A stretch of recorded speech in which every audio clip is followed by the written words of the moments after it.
The content herein is for informational purposes only, not intended as medical advice, diagnosis, or treatment, and is not to be substituted for direct advice from your doctor. Today's LymphCast program is proudly sponsored by VitaSupport MD, the makers of Vein Formula 1000 and Lymphatic Formula 1000. These MPFF-based nutraceuticals are backed by science and recommended by doctors specializing in venous and lymphatic disorders. Visit VitaSupportMD.com to learn more.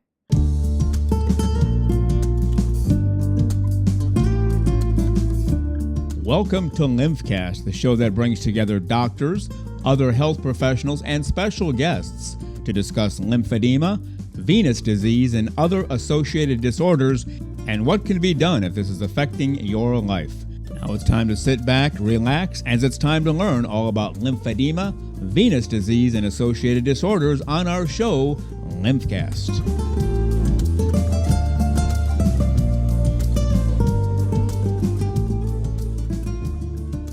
Greetings and welcome to our LymphCast show, episode 24. Let's go ahead and meet the panel and get started right away tonight. From New Jersey, physician surgeon, Dr. John A. Chuback, also the founder and owner of VitaSupport MD, makers of Vein Formula 1000, Lymphatic Formula 1000, and the founder of this LymphCast show. Again, physician surgeon John A. Chuback. Greetings, Dr. Chuback. How are you today? Hi, Paul. I'm doing fine. Thank you so much. Looking forward to today's episode. All right, very good. From New York, used to work for Dr. Chuback, RVT, Jacqueline Sasek. Greetings, Jacqueline. How are you? Hi, Paul. Doing well. Thank you. Good to have you here. From Minnesota, Dr. Mark Melin. Greetings, Dr. Melin. How are you? Great to be a part of this today. Thank you. All right, and from Arizona, Dr. Monika Gloviczki. Hello, Dr. Gloviczki. How are you? Hi, everybody. I'm happy to be with you today for this 24th episode. My God, it's flying so fast.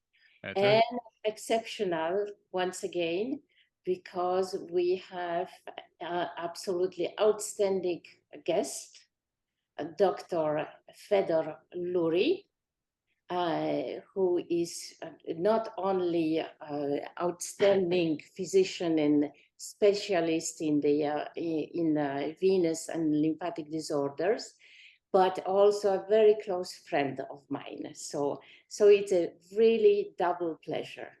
And I wanted to say to everybody a few words about Dr. Lurie. Dr.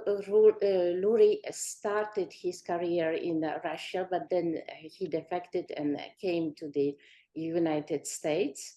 And he is now the associate director of the Jobs Vascular Institute and adjunct research professor at the University of Michigan Ann Arbor.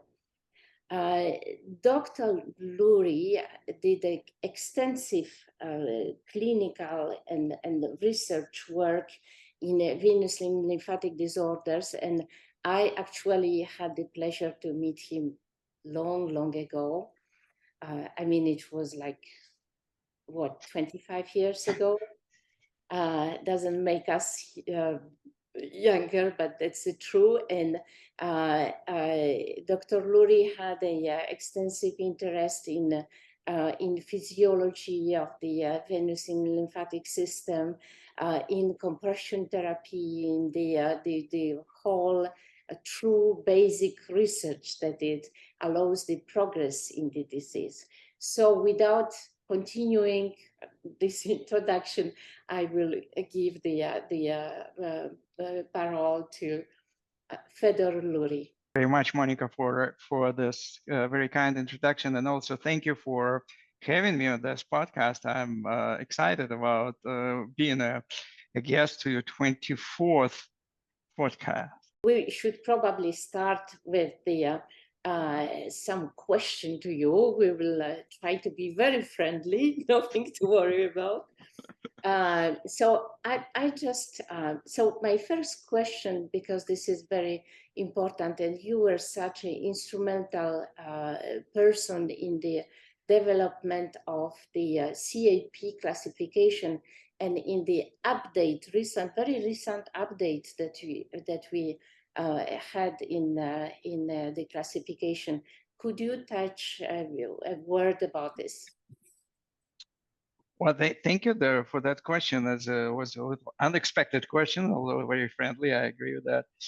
Well, you know, many years ago, and unfortunately, to tell that was many years ago, well, about 30 years ago, the situation in the field of venous and lymphatic disorders was such that we didn't have any unified classification. So when somebody see a patient, they would describe that patient in different ways, and it was almost impossible to do any meaningful analysis of the literature to make sense of what people actually studying. And so that was the first development where this classification was established by the American Venous Forum more than 20 years ago. And then after that, of course, it went through two revisions because our views changed. We learned quite a bit about venous disease at that time. So the classification is a way to describe a limb of the patient with chronic venous disease. And it describes in several aspects of those. It describes signs, what people can see and feel when they examine the patient, which calls clinical class. It also describes the cause of the disease or possible cause of the disease with this etiology, which clinical class stands for C in CAP. Etiology or the cause of the disease stands as E. And then, of course, A stands for anatomy, which part of the venous system are affected. And finally, P stands for what exactly the pathological process affected. So having all of those four components written down makes a total sense of what the patient is. And that's what CAP classification is. And I'm very happy and proud to be a part of this development from the very beginning and the very limited role to progress into more organizing role in the last revision. Fedor, if I may, so could you just walk us through the what are the actual definition of all classes? It changes a little bit from the initial, but I think that recently you did some modification of this. Well, So, that's absolutely true, Monika. So the original classification just had 6 clinical classes. Well, actually 7, because the first class was C0, where there's no symptoms and no signs of venous disease present in the leg. It doesn't mean that disease is not present.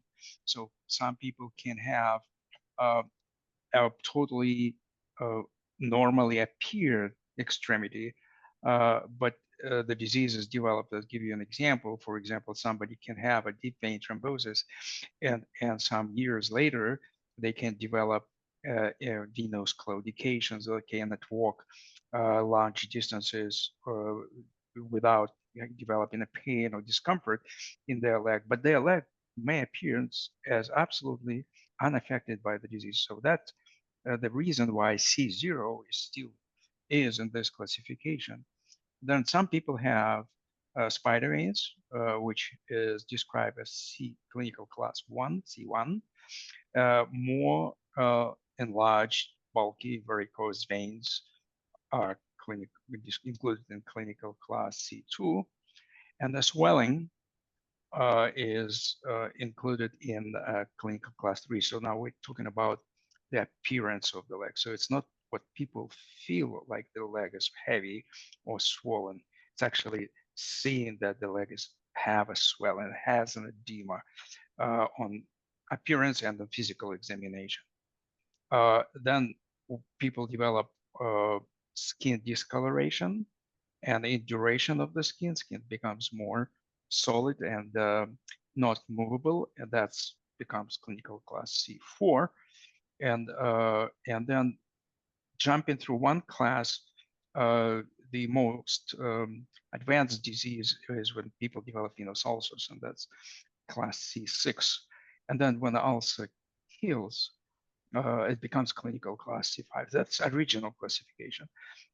Then later on, the C4 class was divided in two subcategories because their prognosis is very different. So just discoloration of the skin rarely by itself leads to development of ulcer. That was described as C4A class.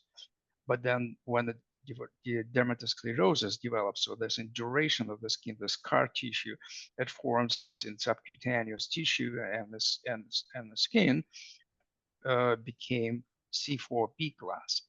And what the last revision added to that is a very special class, C4C, which is a medical term for that is corona phlebitictica,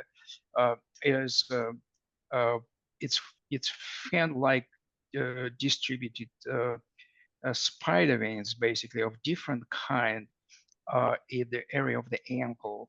And the reason for inclusion of this class was there's a couple of studies that look at specifically at these patients and showed that they're as likely to develop venous ulcers later on in life as people in class C, 4C, 4B. And that was the reason why I included. So that's now a little bit more granular description of the patient that CAP classification does. Thank you. Yes, and I just finished. And in fact, that corona phlebitictica, I remember all this discussion because it was so pushed by the French school in which I grew up in a way that it was really like a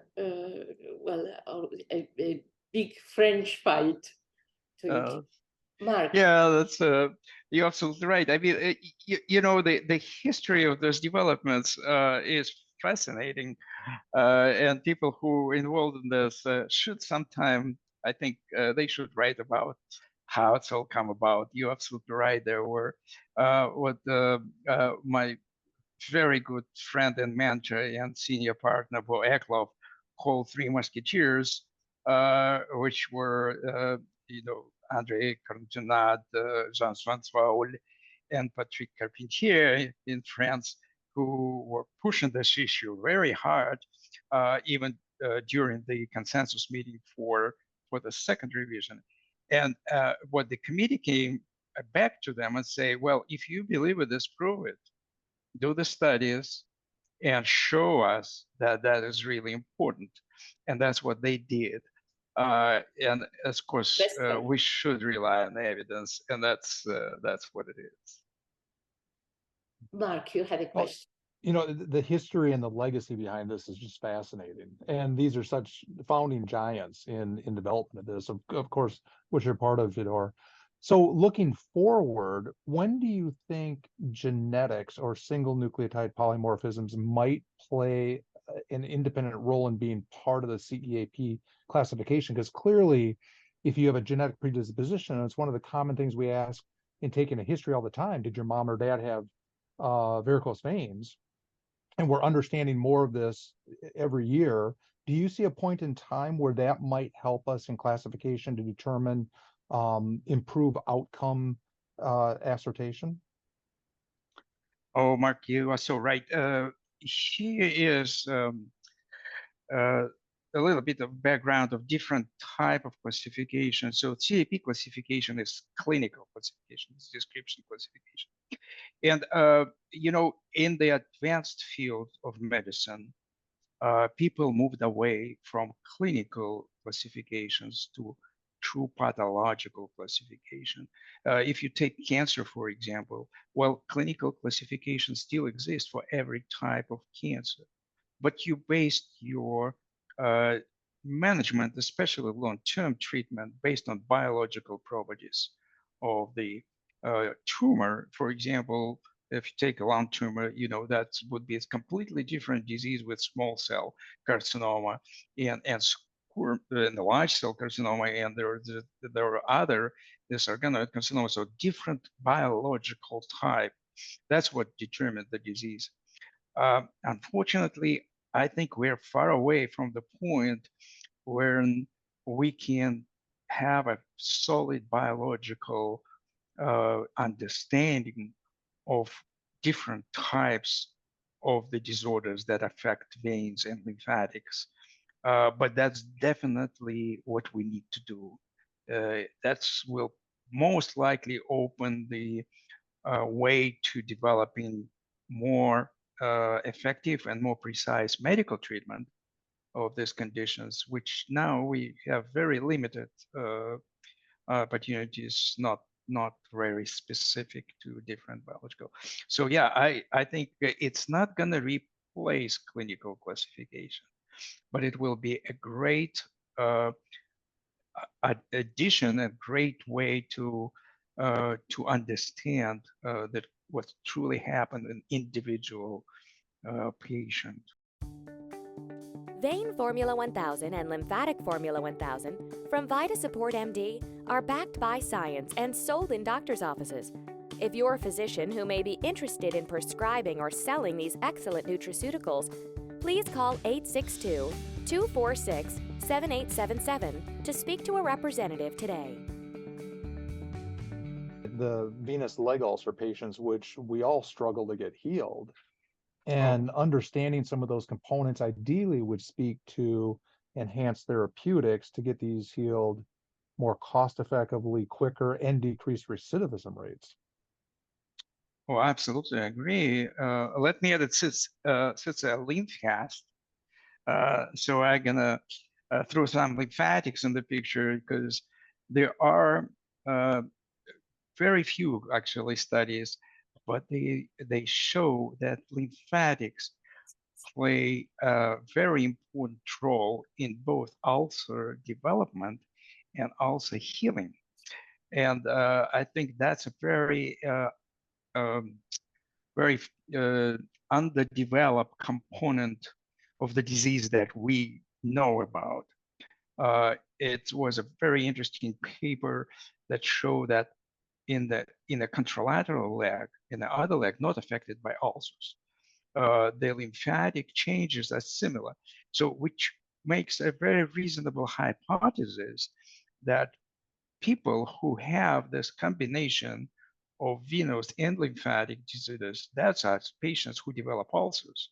So if that is true, we probably can more or less effectively prevent ulceration in the majority of patients who now develop ulcers. But that's a horizon. So we really need to, it's just a few pieces of information there. We need to test those hypotheses, see if they're right or not. And if they're right, then go and see how we can identify those. That's another interesting question. But yeah, no, you're absolutely right. The ulcer is such a complex problem, not just veins and not just lymphatics, it's also skin.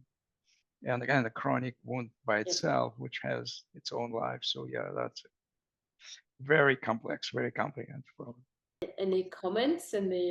Yeah, very, very, very interesting, fascinating subject. Jacqueline and I worked together for many, many years here in my practice, and she knows that I was always on the lookout for corona phlebectatica, for one. I found that to be an incredibly important clinical sign. And to Dr. Lurie's point regarding how the clinical manifestation and signs can sometimes be out of synchrony. I wouldn't say out of proportion, but on the other hand, actually in some cases underrepresented compared to the patient's pathological status and clinical status. what you're seeing with your eye sometimes seems underwhelming. And that's why ultrasonography has become so important, and looking at venous reflux and so on and so forth. And one of the other things that I'm very passionate about in my practice is rouleau formation and venous stasis in many patients, where reflux, especially in the absence of large varicose veins, can sometimes be difficult to demonstrate. But for me, over these almost 20 years of practicing in veins, one sign that stands out has been corona phlebiticata in patients who may have otherwise no signs. It really is a harbinger of bad things to come, and those patients always need to be taken very seriously and worked up aggressively, and obviously worked up with ultrasound. And I had a great ultrasonographer in Jacqueline working with me in those years. So I just wanted to make that comment. And then the other thing that I would put out there is that I think the work that we're doing together now on this cleft concept that occurred to me, the congestive lower extremity failure concept, that we presented recently, the poster at American Venous Forum, and we're doing some more work to shed light on that. I think Dr. Lurie would be very, very interested in that work, in the sense that, based on his remarks, which I think were so salient, it's a way, I think, for especially people who are not familiar with the importance of venous and lymphatic disease, to create a nexus, to create a link between the pathology and the clinical status. It's a way of bringing those things together in a very easy to learn and easy to understand model that, in my opinion, as a cardiac surgeon, mirrors congestive heart failure in many ways. And so I don't know how much you've shared with Dr. Lurie about the cleft idea, but if he has any thoughts on that. I think we will have to discuss this further, because I had no opportunity to share the idea, and Okay. as it was not yet published. Correct. So You just I disclosed a secret. No. But- There was a poster presented. So yeah. there was a poster presented, and I thought you may have had an opportunity to discuss that at the Unfortunately American Venous Forum. Anyhow, I think it will be a subject that Dr. Lurie would find very, very fascinating. But any other comments or questions? It does pivot well, though, into the book that you're currently writing. And I saw this wonderful table or picture recently of you with Dr. Strandness's wife, correct? And I think Jose Almeida was there. It was a beautiful picture. You were at a gorgeous restaurant. Looks like you were having a wonderful time. And you're preparing to publish this wonderful book at, I think, sometime this year. And of course, we all look at the Green Book as the handbook we would all like to have. And as you and I have talked about, I'm so looking forward to the publication of your book, and just to be able to read through the hemodynamic understanding and all the work you've done. So maybe an update on your book. It's going to be an important update. Again, it's I have to, you mentioned the Green Book, Dr. Strandness's fundamental work that cannot be replicated. It only can be updated, which we did. Jose Almeida and Ghassan Kassab and myself took that under the Dr. Rajou's leadership to update this book up to the current understanding.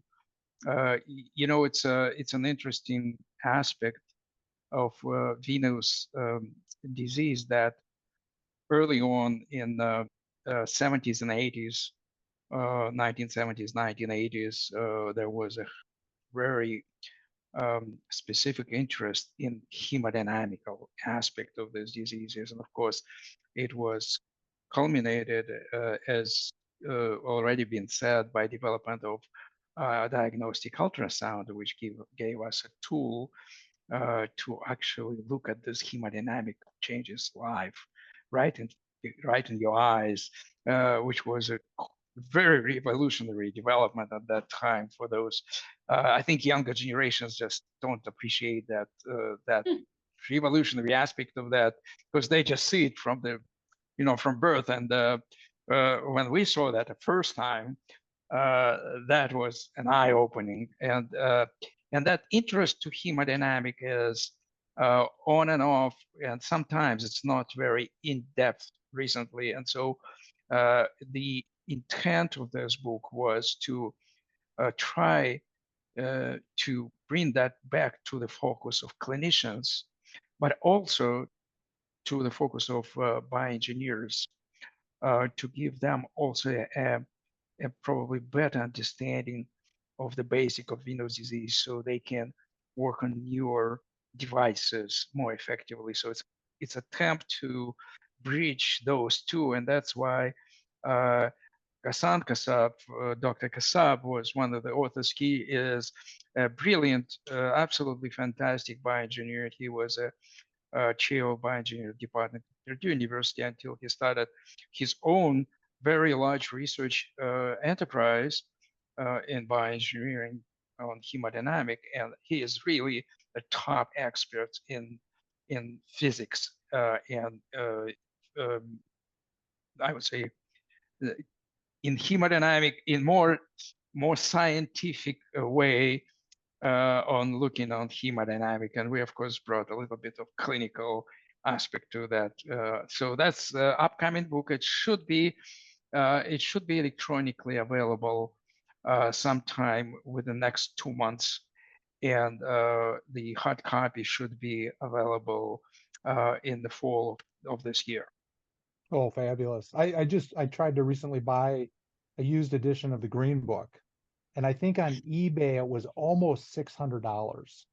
So they're very rare and hard to come by. And your book will be just as valuable. So I remember when I was Mark, yes. excuse me, I have 2 copies, and I'll sell you one of mine for $300. If you have 2 copies, I will buy it for $300 in a heartbeat, John. Okay. Oh my goodness. And I was in the Green Book. I checked it out from our University of Minnesota library, and I was reading about the Broder-Trendelenburg test, which, you know, I can be such a poor clinician at times, but then when you start to look at how our compared to the 1970s, how the human adaptation to our food system has obviously resulted in increased BMIs. And as we look to, and then I'm reading about the history of duplex ultrasound, we're on now the cutting cusp of thermography utilization to look at venous and lymphatic dysfunction. And they actually mentioned it a little bit in that same chapter in the Green Book, some very, very early components of thermography. Have you had experience with thermography, and do you see this as playing a part in the future in evaluation of venous and lymphatic disease? Thermography is a quite broad term. What my experience is looking in the thermoimaging on the very primitive, I would say, way to do this. I think it has a tremendous future. The principle behind this technique is that the temperature of the blood that inside the deep veins, deep in the tissue, deep in the leg, is about 1 degree Celsius higher than the temperature of the blood in the superficial system. So when you look at a thermal camera at the leg, you cannot see the veins, normal veins, because their temperature or temperature of the skin above them is exactly the same as everywhere else. You may see some changes, depends on inflammatory processes or any other process. But when you have reflux, when you have the blood coming from the deep veins into superficial, you can clearly see those veins.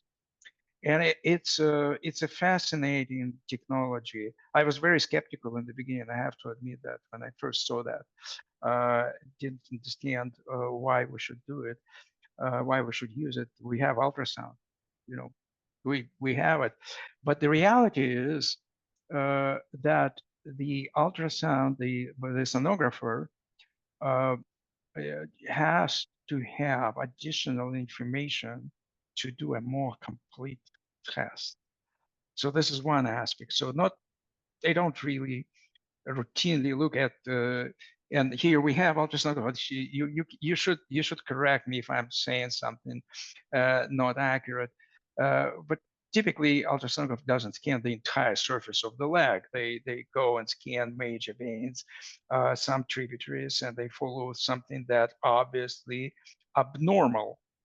At the same time, there may be areas in the leg where the reflex in the superficial veins is present, but it's not in a typical location. So we, for example, start using that thermal vision technique for screening healthcare workers in our hospitals, in our system. And you would be amazed to see how many non-saphenous reflex in small veins with completely normal saphenous veins, and they have, and it correlates quite nicely with their complaints on the heavy leg at the end of the shifts, with some occupational edema at the end of the day. So it's very promising, very fascinating technology. It's very simple now. The technology was developed to the point where you can buy those cameras for somewhere around $200 on Amazon.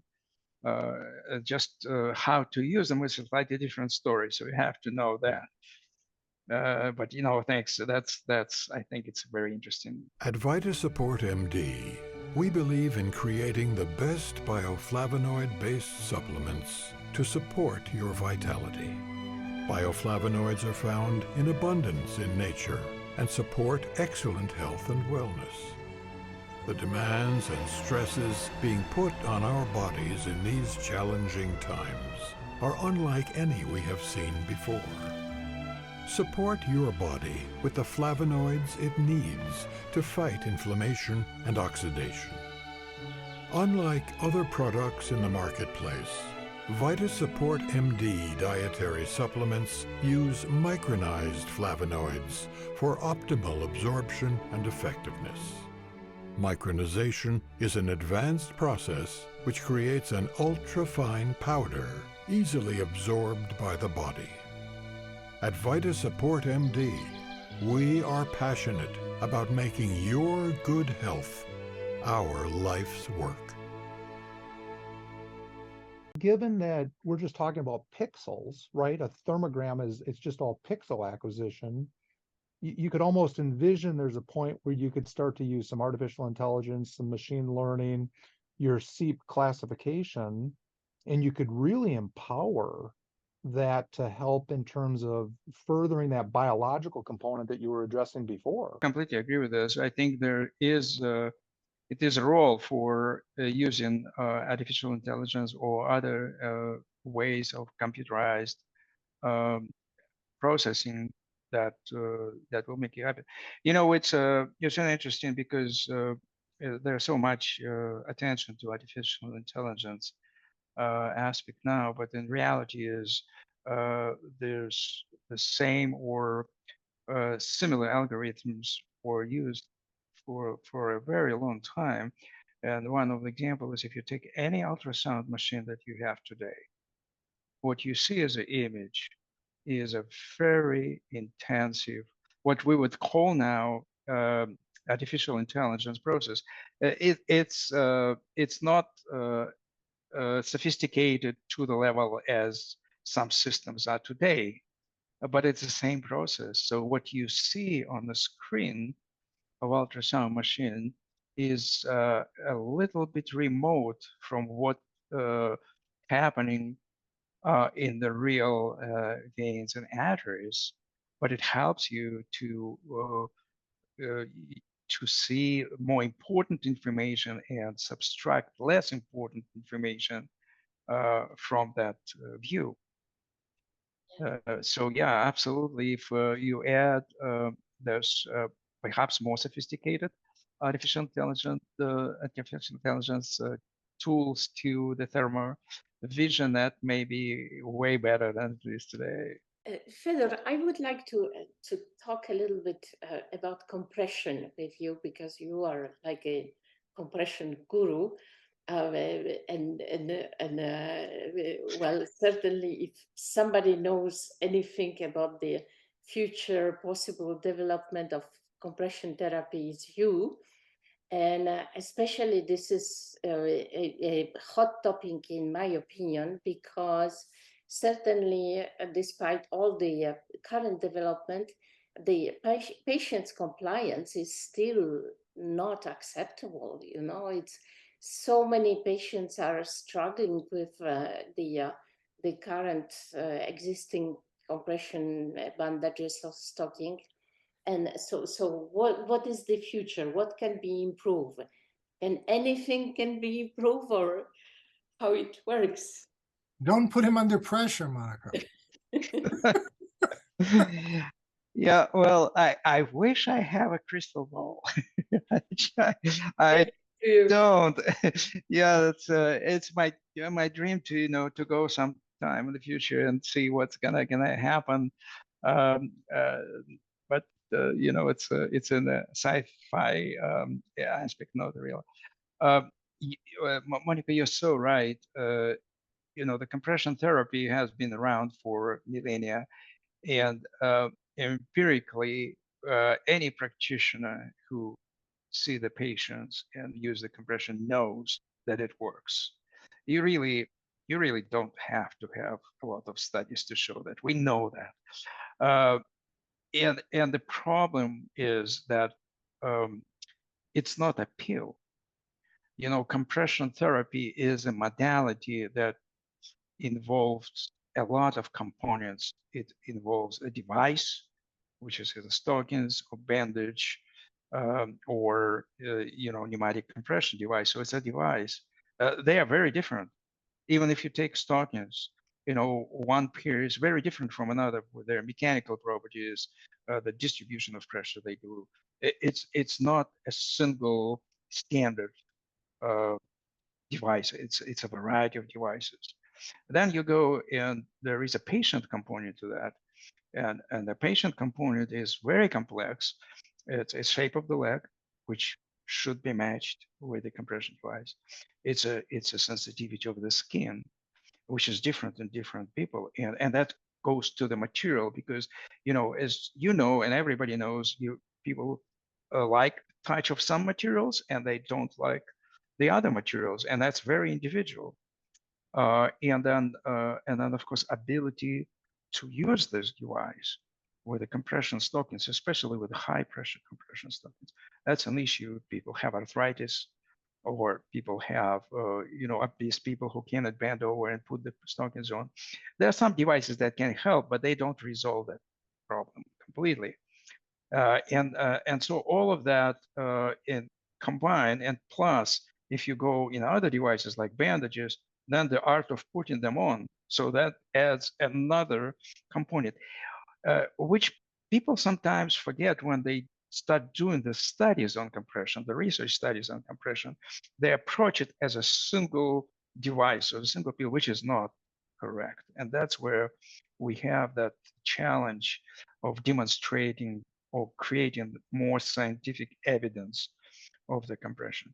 But you ask the very key question is patient compliance. And fortunately, there are increasing number of studies that look specifically at that issue with the compliance. And there is a recently published meta-analysis of those studies too. It's nothing is simple in the venous world, It's complicated again because you have the compliance is not black and white. It's not compliant or non-compliant. There are different aspects. There are some patients who are compliant in the beginning, and then they drop this compliance. They stop using. There are some patients who are non-compliant in the beginning, but then eventually they become compliant. And that's two ends of the spectrum of compliance. There are factors that has been identified are very interesting. It's the number one factor in all studies is patient understanding of the disease and the goals of compression therapy. So if patients understand that, they are more likely to become compliant, and so the effect of compression will be more pronounced. Well, I don't know in other places, but in our world, the physicians just don't have time to do that. Just very sad reality, but we are not educating patients. If you have somebody who can and does educate patients, that's a great tool, but that's something that we absolutely have to develop somehow. Patients needs to be educated. Well, the other factor for compliance in patients that has been identified is severity of the disease itself.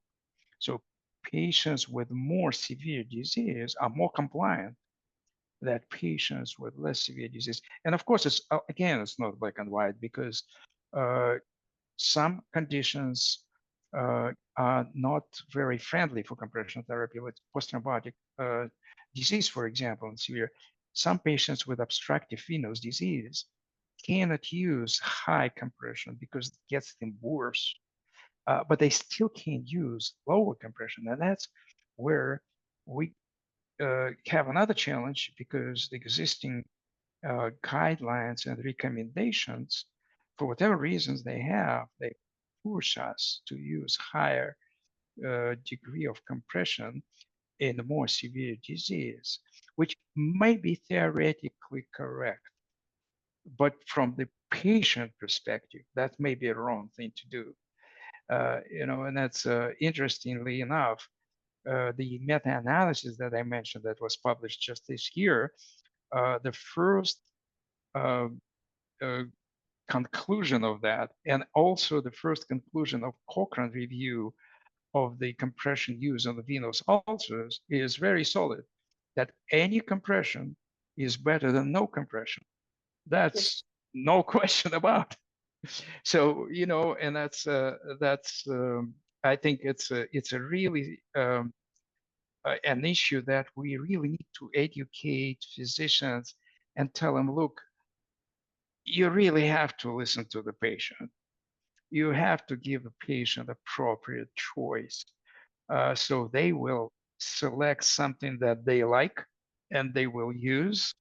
And that's better than giving something that you like and they're not going to use. So somewhere in between.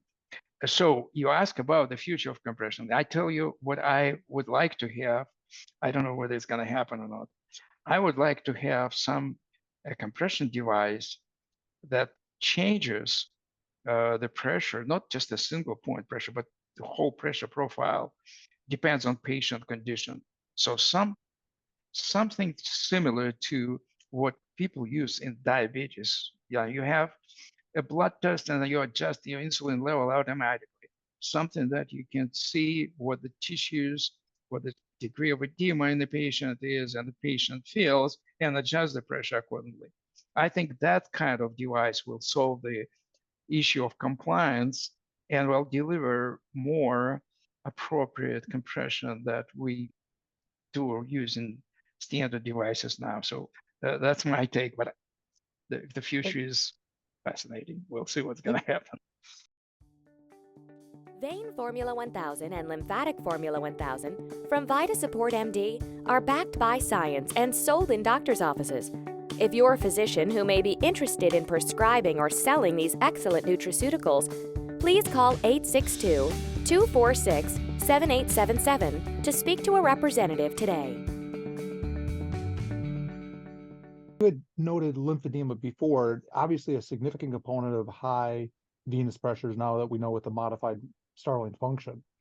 So, because you're talking about straight, almost static compression, and then bring it in, how do we roll in that activating the dermal lymphatics to maybe help assist so there would be that active dermal lymphatic component that would have also the static component? Then we get the best of both worlds where we're treating both systems that are dysfunctional. And then adding in, of course, I think, to Monika's excellent, career, international recognition with MPFFs, we know that there's a significant reduction in subcutaneous edema, improving venous tone, improving lymphatic function with MPFF.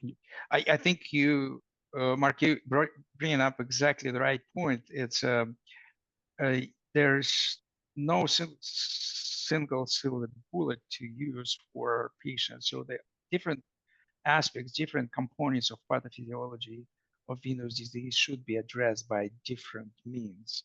And so that's the role for the venotonic drugs in general, and maybe different venotonic drugs that we have today in combination with different types of compression specific to the patient's condition.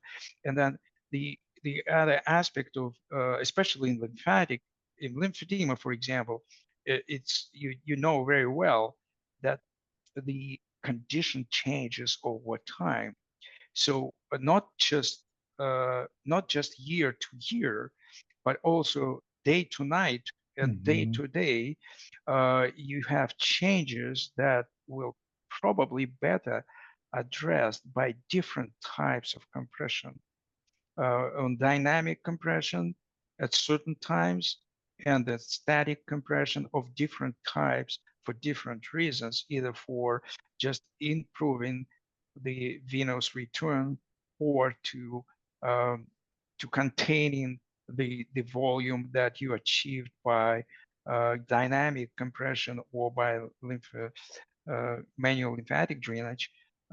So it's really dynamic disease, and that does need a combination of therapeutic options that we have today. Maybe in the future we will have some genetic modification that we can just fix it, and people will be absolutely healthy. It's a dream, but we don't have it today. Or if we could just get rid of gravity, we'd be good. Yeah, that's it's going to be good for legs, but maybe not good for other organs in your body. Well, but they are listening to you. I think, and I'm sure that Jacqueline will agree with me. Maybe you have to develop a little bit more educational part for patients, and certainly, like the initial education and the follow-up can be helped in the vein center. And I know that John and Jacqueline had a super collaboration working together in order to take care of the patient and make the understanding of the disease better. Right, Jacqueline? 100%, Monika. Without a doubt, I think that's the most important part. And I think that's a question maybe I have for Dr. Lurie. For patients that are listening right now, what would you say to them is the maybe one important symptom that they should or could look out for? As you mentioned before, sometimes it doesn't present clinically. So you mentioned like venous claudication. What other symptoms should they be on the lookout? Yeah, that's a quite a long list, unfortunately. But yeah, that's I think if you want to have a really brief answer, I think if a person has any discomfort in the leg, especially with standing or physical activities, they should start pay attention to that. It may be nothing, or it may be something, but that's probably the most important aspect, and sometimes it's early aspect. And John mentioned before, very interesting thought that disconnection between the severity, and that's analogy to the cardiac problems with congestive heart failure, which I think is completely correct analogy, because you may have different manifestations with the same functional status. And if the patients don't have any symptoms and they feel fine, that's another challenge. I'll give you a clinical example to illustrate it. I just love that experience that I have with one of my patients who I saw initially because she developed a deep vein thrombosis, and she was a professor of geology. So she was doing a lot of field work in the mountains and everywhere when I was in Hawaii. So she was claiming and doing a lot of taking students to a lot of field trips. And so her DVT was successfully treated, was resolved completely, but she had some reflux in the veins. And so when I asked her whether she has any symptoms, her answer was no, absolutely no. She is very much, functional. She does all the things that she wants, and so on. And then for pure cosmetic reasons, she decided to treat her leg. So she was asymptomatic. She did it completely on a cosmetic basis. And then 2 months later, she came with a big cake in the office and said, Dr. Lurie, you changed my life. Yeah. And I thought better I that it feel. was about DVT. I only thought, she probably learned about possible pulmonary embolism and all this. No, she said, I can walk now miles without any feeling. Wait a second. You told me you don't have any symptoms before. Well, she said, well, no, I didn't. I didn't realize I have them. So, and I think it was an illustration, the symptoms develop so slowly and people adjust to them. They adjust their type of activities. They adjust in general, so they don't really feel them, a lot of them. So even small discomfort, I would say, or change in the physical activity should alarm the patient to investigate, to see, not necessarily scare them, not to say that they have some disease or conditions, but it's probably a good time to check. And if everything is fine, that's going to be a great baseline study.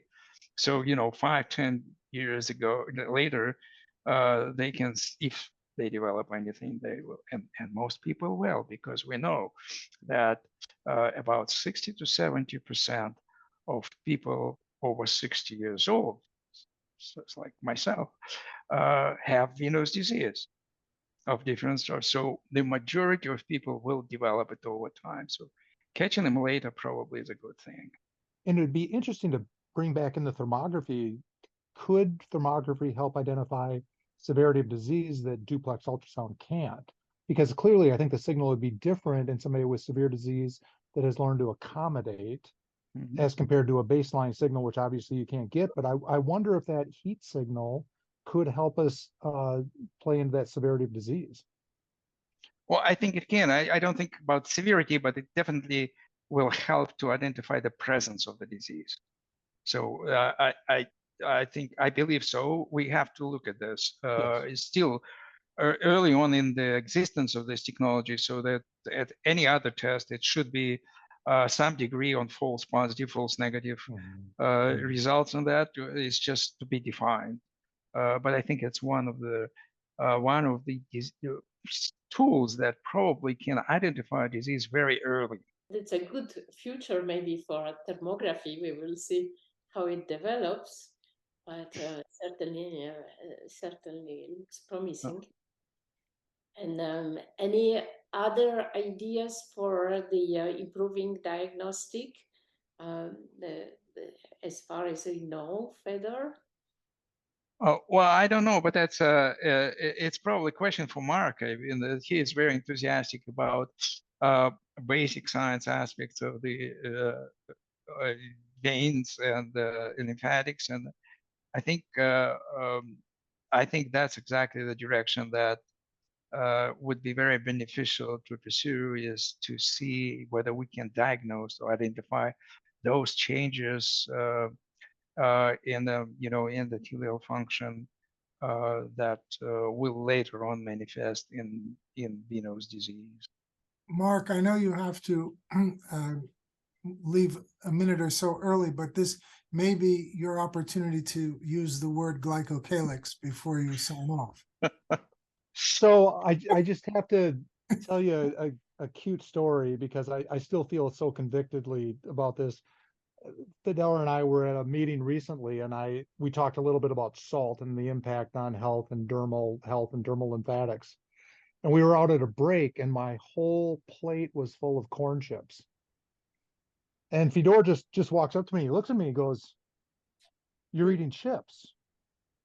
And I was so convicted in that moment that he was exactly right, that I just got done talking about salt, and here I am downing corn chips. So I will forever, the rest of my career, my life, remember that moment. It was incredibly impactful. And I am so thankful you took the opportunity to walk up to me and say that. So, but it does come back to, there are so many factors to take into consideration. And Fedor, your career has really helped educate all of us on how to improve patient evaluation, how to improve clinical cares, and really how to care for the patients that we see on a daily basis. So, I have to personally thank you for touching on us and touching on the my colleagues and the physicians that will be training in the future to really to do the best job they can to care for the patient and to help them get cured, and ideally not go on to suffer long term with venous and lymphatic disease. That I think it sums up a little bit like a position of all of us towards the better treatment of the patient, more thorough and science based. Yeah, it continues to be obviously a fascinating subject that we've all committed our careers and in many ways our lives to.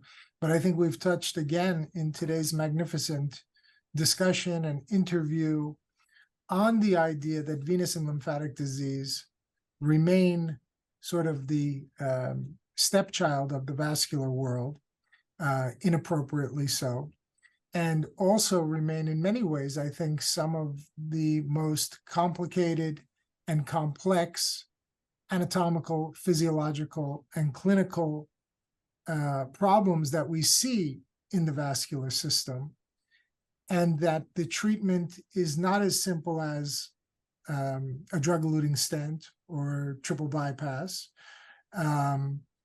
or a fempop bypass, et cetera. That, again, not to simplify the treatment of those very important diseases, but we have a problem that requires a multimodality approach in diagnosis, in patient education, in therapeutic options, both conservative and interventional, and also beyond that, diet, nutrition, exercise. Jacqueline is very interested in, she recently took a course, I believe, in a yoga course associated just with lipedema, lymphedema.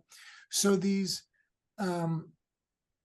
alternative therapies, which are also very, very important with the standard clinical therapies, I think in our field are growing in importance, understanding, and utilization, and improve patient outcomes. So it's a very, very complicated system of problems: phlebial lymphedema, lipedema, wound care, etc. And as always, today's program, I think, helped to shed a lot more light. I do like the idea, one idea that I really took away from today's program is the idea of looking at different compressions for different days that Dr. Lurie recommended. We're always pushing 20 to 30, 20 to 30, 20 to 30, and patients are pushing back against it. And couldn't I use something lighter? No, well, it won't work. Well, maybe on days where you can't tolerate 20 to 30, a lighter compression, a lighter graduated compression is better than nothing, as you said. And be a little bit more flexible in our dogma with these patients, adding MPFF to people who won't wear the stockings in certain circumstances, elevation, exercise, weight loss. It remains a fascinating problem, one that I don't think we're ever going to completely master.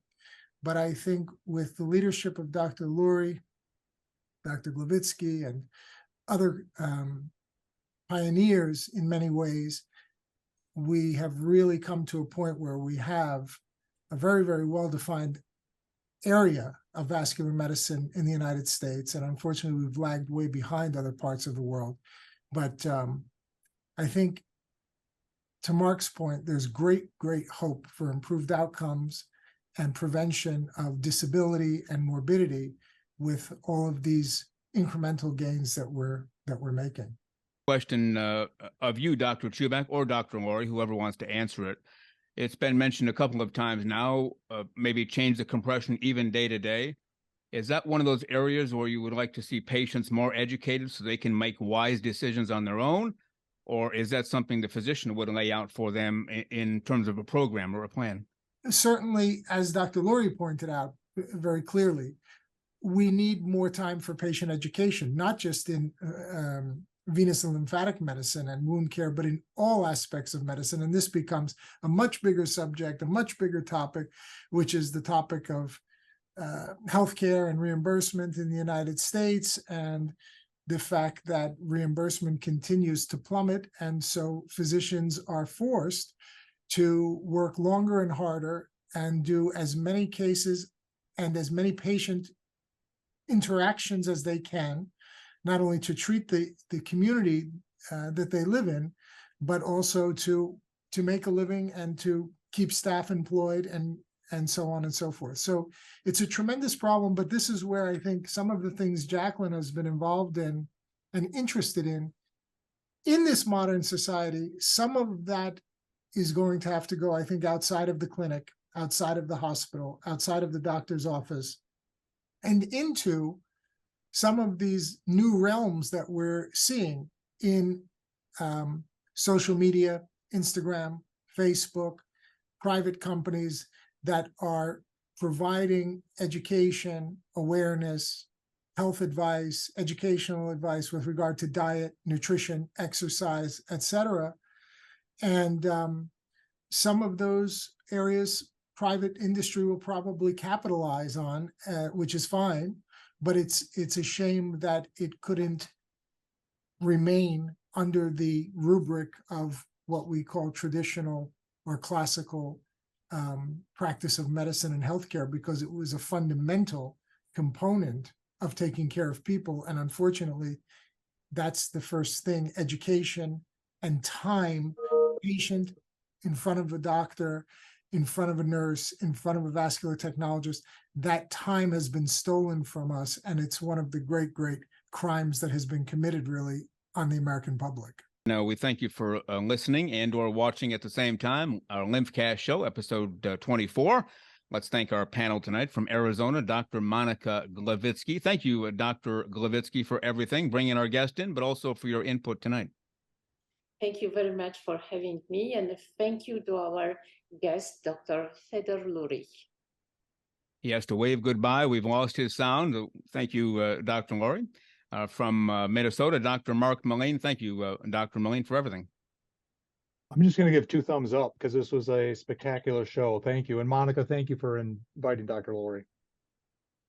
All right, very good. From New York, RVT, Jacqueline Sasek. Thank you, Jacqueline, for everything. Thank you, Paul. Thank you, Dr. Lurie. It was a pleasure. And the founder of Vital Support MD, makers of Vein Formula 1000, Lymphatic Formula 1000, also the founder of this LymphCast show. From New Jersey, physician, surgeon, Dr. John A. Chuback. Thank you, Dr. Chuback. Great show. Thank you for everything. Thank you. Now, some of you may not know, but I have a background in amateur acting. I was in a few school plays. So I'm now going to play the part of Dr. Fedor Lurie as I say on his behalf what he would have said had his microphone been working, which is, thank you so much for having me today. I had a wonderful time. This was a great experience. I want to thank my dear friend Monika Gloviczki for inviting me. I have no regrets being here, and I hope that you'll have me back again sometime soon. And it was a pleasure meeting you all. Thank you so much. Now, just to be clear, you were imitating his words, but not necessarily his voice. Can we make that not his assumption? Voice. Okay. It's right. I'm not an impersonator, just an actor. All right. Just in case people want to send cards and letters, that might discourage them from doing so. Yes. Thank you again, Dr. Lurie. It was wonderful. And we hope to see you again very soon. Thank you so much. All right. Thank you. And thank you to our listeners and viewers tonight. LymphCast episode 24. We'll see you next time for episode 25. For LymphCast, have a good night.